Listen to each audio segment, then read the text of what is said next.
This is a soap that made me fall in love with soap making. Once the soap completely saponifies, it will only contain 2 ingredients.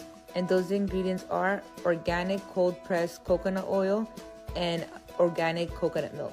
This recipe is super simple, yet it makes an absolutely beautiful soap bar. 100% coconut oil soap can be a little bit drying on the skin. In order to combat that, I have brought this recipe to a 20% super fat. This will create a very well-balanced coconut oil soap. To me, this soap bar is perfect. It is very hard. It creates a great lather. You can tell that it cleanses the skin without over drying it. I absolutely love it. This soap bar will always be one of my favorites, and it's something that I always tend to grab and I have in my shower frequently. And I have many customers that always come back for this soap over and over again, so I had to keep it in stock. And currently, right now, this soap is on sale. It's a part of TikTok's early Black Friday sale, so it'll be the perfect time to pick one up. As always, thank you so much for watching my video.